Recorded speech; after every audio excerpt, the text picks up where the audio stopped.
Hi friends, எல்லாருக்கும் வணக்கம். இந்த வீடியோவில் கருவில் உள்ள குழந்தையோட அசைவு எப்போ தெரியும், அதாவது எந்த வாரத்தில் எந்த மந்தில் தெரியும்ன்றது அந்த வீடியோவில் கிளியராக ஷேர் பண்ண போகிறேங்க.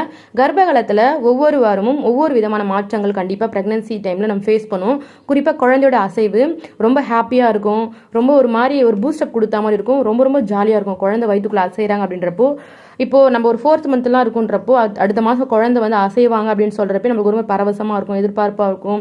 எப்போ அசைவாங்கன்னு சொல்லிட்டு நமக்குள்ளே ஒரு ஆர்வம் இருக்கும் இல்லைங்களா. ஒருவேளை குழந்தை வந்து உங்களுக்கு அசையலை அப்படின்றப்போ என்ன விஷயங்கள் பண்ணணும், குழந்தை ஓவராக அசைகிறாங்க, நைட்டை ரொம்ப மூவ்மெண்ட் கொடுக்குறாங்க அப்படின்றப்போ அதுக்கு என்ன அர்த்தம். ஸோ குழந்தையோட அசைவு வச்சு குழந்தை வந்து நல்லா இருக்காங்களா இல்லையான்றதை தாய்மார்கள் வந்து கண்டுபிடிக்க முடியுங்க. நார்மலாகவே ஒரு பொண்ணு ப்ரெக்னெண்ட்டாக இருக்கீங்கன்னு வச்சுக்கோங்க, உங்களோட பாப்பாவோட மூவ்மெண்ட் வந்து 20 to 25 வீக்ஸில் வந்து தெரிய ஆரம்பிக்கும். அதாவது 5 மாதங்கள் தொடங்கின உடனே உங்களுக்கு கிளியராக தெரிய ஆரம்பிக்கும். இல்லை 5 மாதங்கள் முடிஞ்சு 6வது மாதம் என்ட்ரி ஆகிறப்போ உங்களுக்கு கிளியராக தெரிய ஆரம்பிக்கும். ஒரு சில பேர் கூர்ந்து அதையே கவனிச்சு அதையே நோட் பண்ணிகிட்டே இருக்கீங்கன்றப்போ 4th மந்த் எண்டில் கூட தெரியும். என் முதல் பிரசவத்துக்கு நான் 4th மந்த் எண்டில் வந்து கண்டுபிடிச்சேன். ஏன்னா நான் அதையே தான் யோசிச்சுட்டு இருப்பேன். அவன் அசைஞ்சு அடுத்த ஃபியூ மினிட்ஸில் குடுக்குன்னு ஓடி போய் பால் காசு ஒரு டம்ளர் குடிச்சிட்டேன், 10 பாதாம் மல்லி சாப்பிட்டேன். அவ்வளோ ஜாலியாக இருந்தது எனக்கு. எங்கள் அம்மாண்டெல்லாம் சொல்லினே இருந்தேன். ஆனால் நான் சொல்கிறப்ப அவங்க அசையவே இல்லை, ஆனால் தனியாக எனக்கு அசைஞ்சாங்க. அது என் வாழ்க்கையில் மறக்க முடியாத தருணம் வந்து என் டெலிவரி ஆகுறது, என் குழந்தை அசைஞ்சு தான். அது எல்லாருக்குமே ஒரு பரபரப்பாக இருக்கும் இல்லைங்களா. இது ஒரு சில பேருக்கு முன்னாடி பிள்ளை, ஒரு சில பேருக்கு 5 மாதம், ஒரு சில பேருக்கு 6 மாதத்தோட ஸ்டார்டிங், ஒரு சில பேருக்கு 4வது மாதம் எண்டிங்லேயே அசைஞ்சிடும். சரிங்களா. இது எல்லாருக்கும் நார்மலாக. பாப்பாவோட அசைவு எப்படி இருக்குன்னா, வயிற்றுக்குள்ள ஒரு பட்டாம்பூச்சி ஒரு சிறகடிச்சோ எப்படி இருக்கும், ஒரு மாதிரி கூச்சமாக இருக்கும் இல்லைங்களா, அது மாதிரி தான் இருக்கும். 5 மாதன்றப்ப குழந்தை பயங்கரமாக வெயிட்லாம் இருக்க மாட்டாங்க, ரொம்ப குட்டியாக தான் இருப்பாங்க. சரிங்களா. அதனால சின்ன மூமெண்ட் தான் தெரியும். தலை தான் வந்து டக்கு டக்குன்னு இடிக்கும், முட்டிங்கெல்லாம் டிக்கு டக்குன்னு இடிக்கும். சரிங்களா. வாரங்கள் செல்ல குழந்தையோட அசைவு ஒரு மாதிரி மாறினே இருக்கும். 6th மந்த் வரப்போ ஒரு மாதிரி, 7th மந்த் வரப்போ ஒரு மாதிரி, அது மாதிரி மாறிட்டே இருக்கும். குழந்தையோட முதல் அசைவானது குழந்தை வயிற்றுக்குள்ளே எப்படி க்ரோத் ஆகுது அப்படின்றத குறிக்கும். மெதுவாக வளர்ந்து கொடுக்கும் குழந்தைக்கு கை காலை நீண்டுருச்சு, அவங்க வயிற்றுக்குள்ள மூவ்மெண்ட் பண்ற மாதிரி நல்ல க்ரோத்ல இருக்காங்கன்றத நம்ம அந்த அசைவு நம்மளுக்கு சொல்லி கொடுக்குதுங்க. அவங்க வயிற்றுக்குள்ள உடம்பு கை கால ஆட்டும் போது இந்த மாதிரி அசைவு நம்மளுக்கு தெரிய ஆரம்பிக்கும். சரிங்களா. கர்ப்பகாலத்தில் கர்ப்பிணி பெண்கள் இடது பக்கம் தான் படுக்கணும்னு நிறைய பேர் சொல்லுவாங்க இல்லையா. இதனால வயிற்றுல இருக்க குழந்தைக்கு தாய்க்கு ரத்த ஓட்டம் நல்லா தடை இல்லாமல் போகும். இடது பக்கம் படுத்தீங்கன்னா குழந்தை வயிற்றுல வந்து நல்லா மூவ்மெண்ட் பண்ணுவாங்க, அவங்களுக்கு உள்ள சுத்தறதுக்கு நிறைய ஸ்பேஸ் கிடைக்கும். சரிங்களா. இப்படி அசைறதால குழந்தைக்கு இப்போ நைட் டைம் நம்ம போயிட்டு லெஃப்ட் சைடில் படுக்கிறோம்னு வச்சுக்கோங்க, குழந்தை நல்லா ஓவரா மூவ்மெண்ட் பண்ணுவாங்க. அது காரணம் வந்து லெஃப்ட் சைடு படுக்கிறப்ப அவங்களுக்கு ரொம்ப ஸ்பேஸ் கிடைக்கும், அவங்க ஜாலியாக உள்ள விளையாடுவாங்க. நிறைய பேர் என்ன கேட்குறீங்க, குழந்தை நைட்டில் மட்டும் பயங்கரமாக அசைறாங்க, இது ஏதாச்சும் பிரச்சனையான்னு கேட்குறீங்க. அதில் பிரச்சனை கிடையாதுங்க. நமக்கு பகல் ஃபுல்லாக நடந்துகிட்டே இருக்கும், வாக்கிங் போயிட்டே இருக்கும், வேலை செஞ்சுட்டே இருக்கும், பெருக்குறோம் கூட்டுறோம் துடைக்கிறோம். ஸோ அவங்களுக்கு வந்து உள்ள கம்முன்னு தூங்கிட்டே இருப்பாங்க. நீங்கள் சடனாக ஒரு இடத்துல போய் ரொம்ப நேரம் படுக்கிறீங்கன்னா அம்மா அசைவே இல்லை அப்படின்னு சொல்லிட்டு அந்த டைமில் பயந்து குழந்தை படப்படுத்து அசைவாங்களாம்.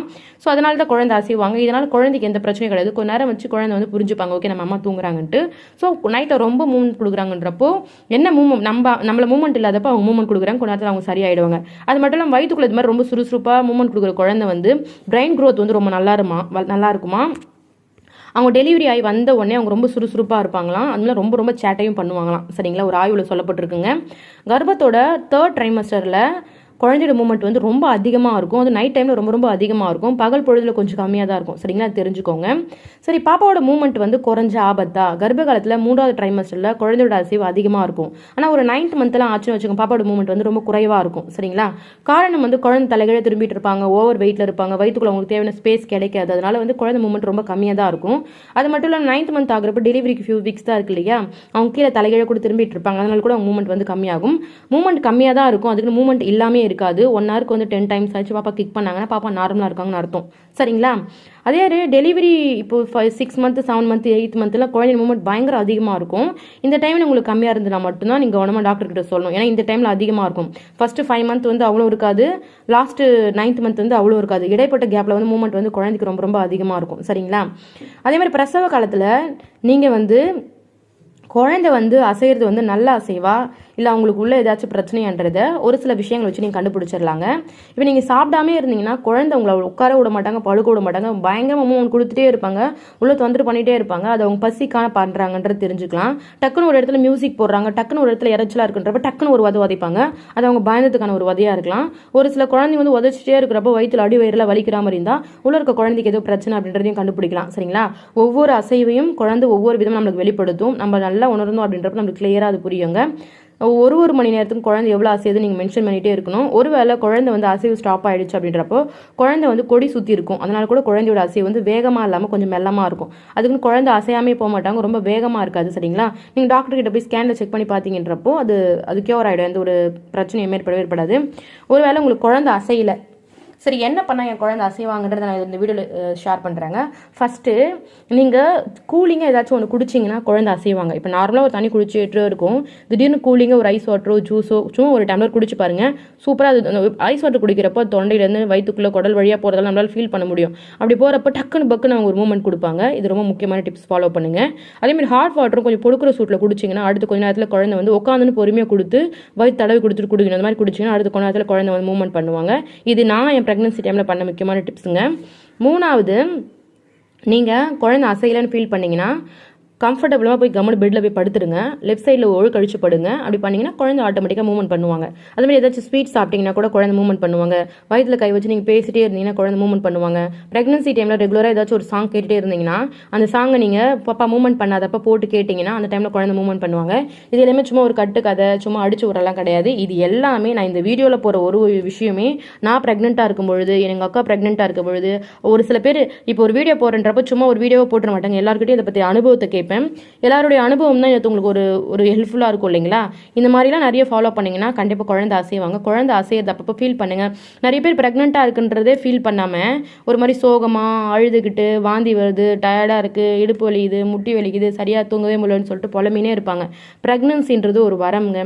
அந்த வரம் நிறைய பேருக்கு கிடைக்காம ஏங்குறவங்க, கோயிலுக்கு போகிறவங்க, ஹாஸ்பிட்டலுக்கு போகிறவங்க எவ்வளோ பேர் இருக்காங்க வருஷ கணக்கில்.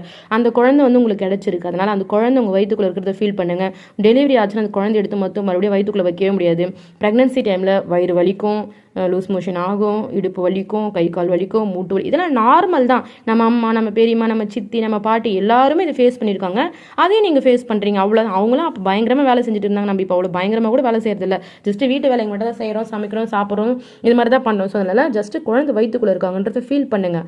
அழகாக க்ரோத் ஆகுறாங்க. நம்மளை நம்பி நம்ம வயிற்றுக்குள்ளே ஒரு குழந்தை க்ரோத் ஆகுது அப்படின்றத நினச்சி பாருங்களேன், எவ்வளோ பெரிய விஷயமா இருக்கும். அது குட்டி குட்டி கை இருக்கும், குட்டி குட்டி கால் இருக்கும். கொஞ்ச நாள் கழிச்சு அந்த டெலிவரி ஆகிட்டு வந்து பால் குடிக்கும், அது நடக்கும், ஓடும், அம்மான்னு கூப்பிடும், ஸ்கூலுக்கு போகும். இதெல்லாம் ஃபீல் பண்ணி பார்த்தீங்கன்னா உங்களை சுற்றி இருக்கிற ஒரு பிரச்சனையாகவே தெரியவே தெரியாது. ப்ரெக்னன்சி டைமில் நம்மளுக்கு ஹார்மோனல் இம்பேலன்ஸ் ஆகும். சரிங்களா? ஒரு டைம் நிறைய சுரந்துடும் ஹார்மோன், ஒரு டைம் கம்மியாக சுரக்கும். இதனால் வந்து டக்குன்னு கோவம் வரும், பட்டுன்னு அழ வந்துடும், படப்படப்பாக இருக்கும், டென்ஷனாக இருக்கும், ஏனே தெரியாமல் ஒரு மாதிரி எரிச்சலாக இருக்கும். இது மாதிரிலாம் இருக்கும். இதெல்லாம் நீங்கள் புரிஞ்சுக்கணும். இப்போ நீங்கள் ஒரு அம்மா ஆகிட்டீங்க இல்லையா? ஓகே, இதெல்லாம் நார்மல் தான். ஓகே, இந்த ப்ரெக்னன்சி நம்ம வந்து என்ஜாய் பண்ணணும், ஜாலியாக இருங்க, நல்லா சாப்பிடுங்க, நிறைய தண்ணி குடிங்க, நிறைய ஃப்ரூட்ஸ் எடுத்துக்கோங்க, பிடிச்ச படங்கள்லாம் பாருங்கள், பிடிச்ச இடத்துக்கெல்லாம் போங்க.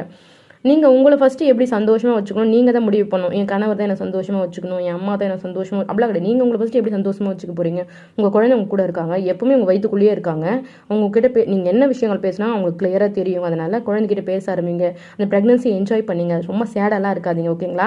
எனக்கு தெரிஞ்ச விஷயம் உங்ககிட்ட ஷேர் பண்ணிட்டேன். உங்களுக்கு பிடிக்கும்னு நினைக்கிறேன். பிடிச்சிருந்தா மறக்காம சேனல் சப்ஸ்கிரைப் பண்ணுங்கள். இந்த வீடியோ பார்க்குற எல்லாருக்குமே எந்த ஒரு குறை இல்லாமல் ரொம்ப ஹெல்த்தியாக, ஹாப்பியாக, ரொம்ப சுறுசுறுப்பாக, ரொம்ப பிரில்லியண்ட்டாக ஒரு குழந்தை பிறக்க போகுது.